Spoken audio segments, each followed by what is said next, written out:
that praising somebody would be easy, but I can say I've seen it go badly wrong, just as badly wrong as criticism.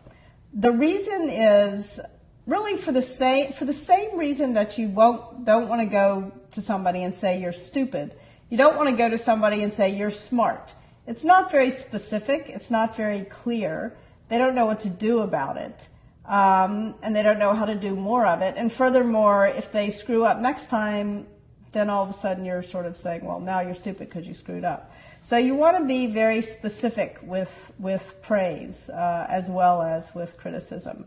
The worst case that I've ever seen is if you remember Hurricane Katrina, when President Bush said to the head of FEMA, "Heck of a job, Brownie."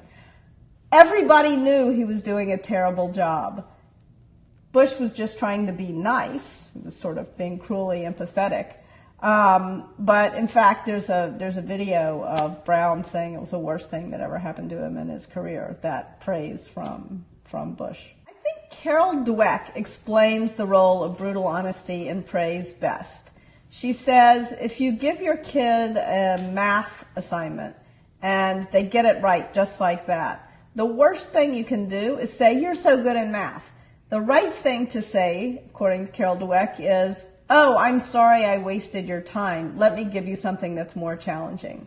So in a sense, I think at work, the reward for great work is more great work, and people sort of laugh about that. And sometimes that might not feel like the best reward, but really what people want to do at work is to grow.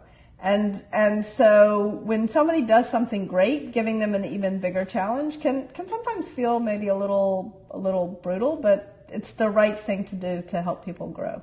I think one of the hardest things about management is that most of us have to undo everything we've been told since we were very, very young. So most common is, if you don't have anything nice to say, don't say it at all. Now all of a sudden it's your job to say it, and to say it clearly, and if the person isn't hearing it, to say it even more clearly, so clearly that it sometimes feels brutal. So I think overcoming that is the single hardest thing about management, and also sort of reformulating your ideas about what is kind and what is nice, because they're very different. And anytime you're being nice, there's a problem, and that's also not what we're taught.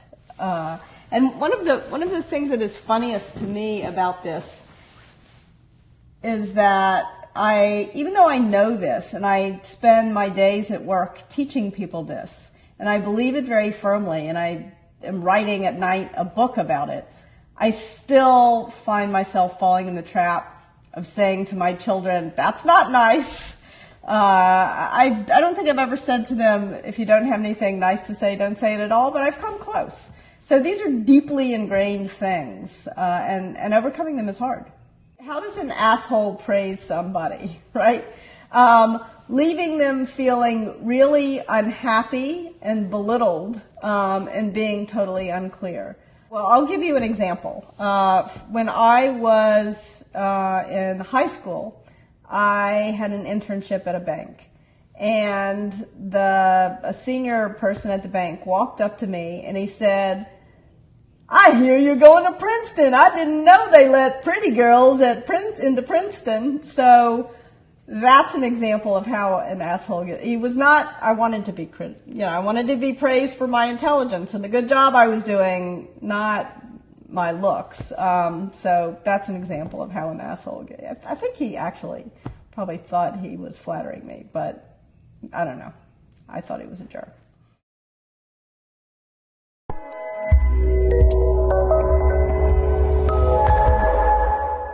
I wish I could tell you that I have a formula for you for giving feedback. Unfortunately, there's not. You have to do it in a way that works for you, that you feel is sincere, right? You have to believe in the truth of what you're saying, which is why I sort of think the feedback sandwich is a mistake, because inevitably somebody's trying to think of something nice to say, and they're so angry they can't, and so they say something insincere, and people sniff that out immediately.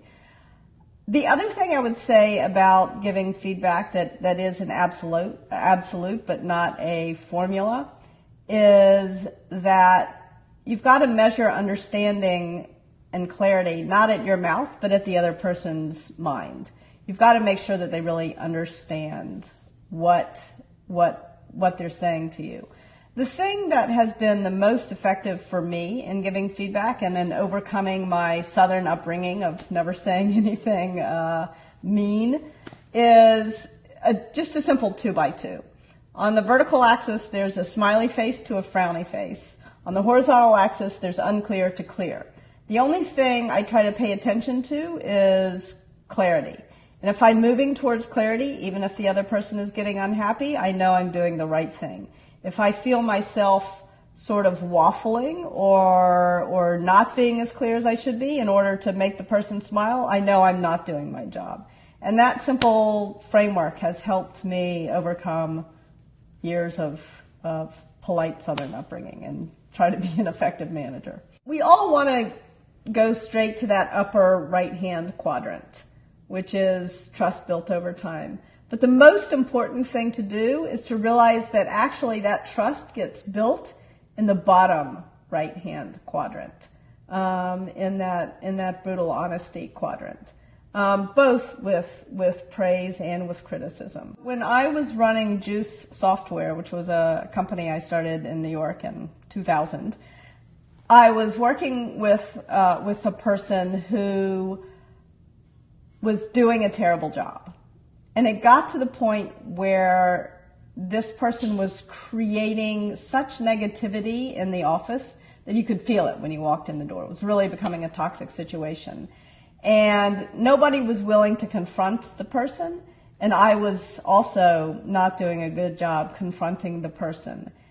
And then it came time for me to fire this person. And first of all, the person had no idea. And in fact, even after I thought I had said, "You're fired," the person didn't understand they had been fired, which was harsh. So I had to do it a couple of times. And then when the person finally got it, this person looked at me and said, "Why didn't anybody ever tell me?" And so in the spirit of being nice to this person, we wound up firing this person. And that was not so nice after all. It would have been much kinder all along to be giving the feedback and giving the person an opportunity to fix the problems that this person was creating. One of the things that is most important about giving great feedback, whether we're talking about praise or criticism, is to be very specific about what you're talking about. And I learned this actually as a writer, not as a manager. I, in my copious spare time, have written 3 novels. And one of them, Virtual Love, please buy it. And the thing that makes for great writing is something called show, don't tell. So never, if you're writing a book about somebody and you're trying to help people understand who this character is and what they do that trips them up in life and what they do that makes them great, you would never say Jack was smart or Jane was smart. You would say Jane can do the New York Times crossword puzzle in 12 minutes. That's one kind of smart. Or you would say Jane was doing calculus by the age of 6 or something like that. You would show some specific example of what made them smart.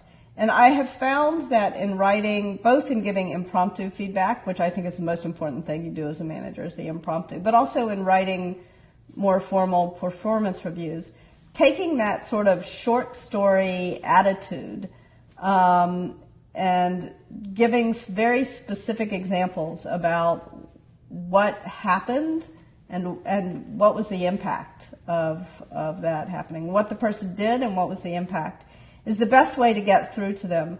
One of the things about human beings is that we're very good at abstracting up, especially the smarter you are, the more abstract you're thinking often.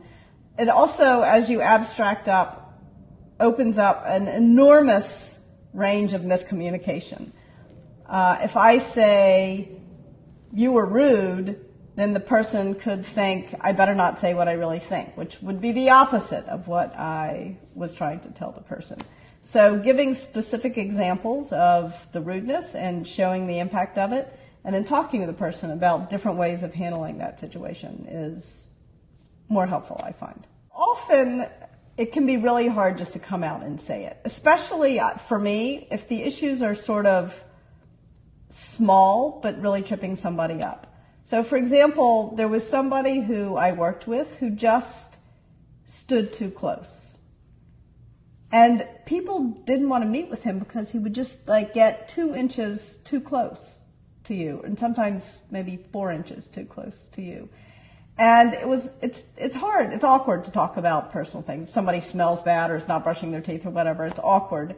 And I was dreading telling this guy. And I remember one of the things that helps me to just say it is to write it down before I go in, stand too close, just on a bullet, so that I am embarrassed for myself if I don't say it. So I wrote down, it was the only bullet in the one-on-one, and I just came out and said it. I was like, your career will go better if you would just take a step back every time you're standing next to somebody talking to them. And he was sort of shocked. Nobody had ever told him this before. And I think it helped him. He appreciated it in the end. He was surprised, and he was a little embarrassed, and I was a little embarrassed. But he was not offended. He was grateful. Every time I've had to give somebody feedback, and I've felt afraid that I would offend them, they've wound up being grateful. Literally every single time.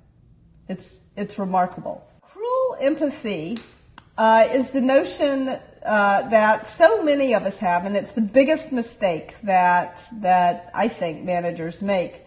It's the notion that when you're trying to spare somebody's feelings and not telling them what they need to know in order to get better in their job, then you're sort of trying to be nice.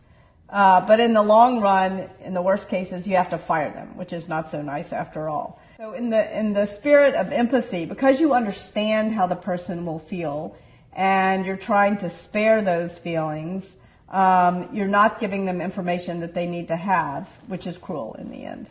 So I was actually listening to an NPR story on psychopaths and on the importance of empathy.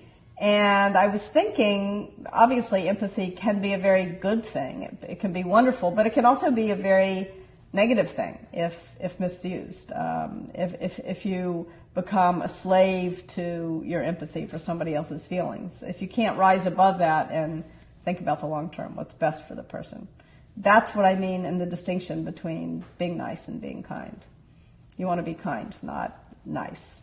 Another example was one of the CEOs I work with was talking to an engineer before a launch, and the engineer was describing a particular feature, and the next day at the all hands after the launch, the CEO said, "Oh, Bob did such a great job on this feature, blah, blah, blah, blah, blah." He was just trying to throw Bob a bone, to be nice, to say, "Good job, Bob." But in fact, Bob hadn't worked on the feature. So now all of a sudden, all the engineers who had worked on it hate Bob. So without meaning to, the CEO was throwing Bob under the bus.